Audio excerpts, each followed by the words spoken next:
عسلامتكم. اليوم باش نهزكم في زيارة المعلم. وريتهولكم قبل، صورته قبل من داخل وهو زاد في الحالة هذه، وكان كنت في بالي اللي هما قاعدين يرموا فيه، ما كي عاودت زرته المرة هذه لقيته مسكر كيما تراو فيه. القصر هذا هو قصر البي أو دار البي في خير الدين. اللي ما يعرفش خير الدين هي منطقة بين الكرم وحلق الواد. القصر هذا هو القصر الصيفي لخير الدين باشا، خاطر مقره الرسمي في قصره اللي في ناش التريبيونال. عاد قلت لكم القصر هذا اللي في خير الدين تبنى في منتصف القرن 19، وهو من المعالم التاريخية، وما نعرفش كان هو محمي من طرف المعهد الوطني للتراث ولا لا، خاطر هاكم تشوفوا في حالته. أنا الحق في الزيارة هذيا قلبي يوجعني برشا، خاطر الزيارة الأولى كانت لها أعوام، وكان عندي أمل إنهم قاعدين يرموا فيه، خاطر فما سلعة وفما ماتريال كانهم باش يبداو الترميم. أما كي زرتوا مرة هذه هاكم تشوفوا في الحالة هذه. الواجهة متاعو على البحر، أوزروا القصر في الواجهة اللي على البحر.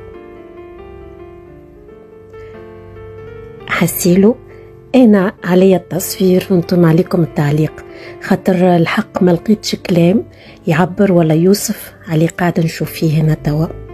بالحق قلبي وجعني، معلم تاريخي ومزيان كيما هكا. شوفوا حالته كيفاش.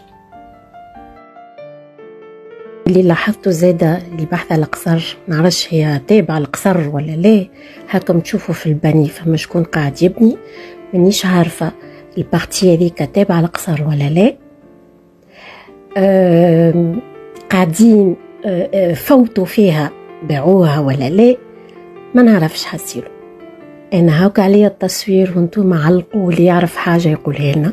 هاكم تشوفوا قاعدين يبنيو، ما نعرفش البلاصه هذه تابعه القصر ولا لا، اما انا صورت الواجهه الكل وما نعرفش القصر منين يبدا ومنين يوفى. على كل حال حاجه توجع القلب كي نراو تصور كيما هكا، بلاصه خاربه على البحر. حسيلو ما لقيت ما نقول وكها، ما لقيتش ما نعبر.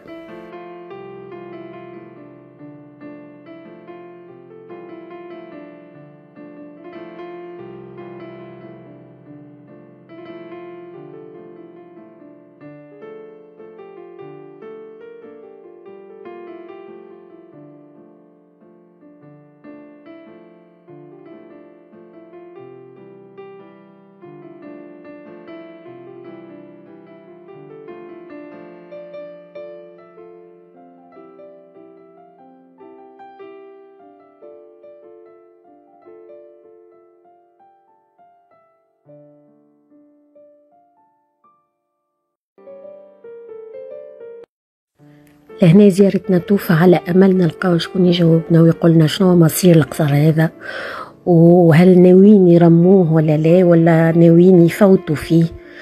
وإحنا إن شاء الله نتلقاو في زيارة أخرى ودورة أخرى في معلم من معالم تونس المزيانة. سلامة.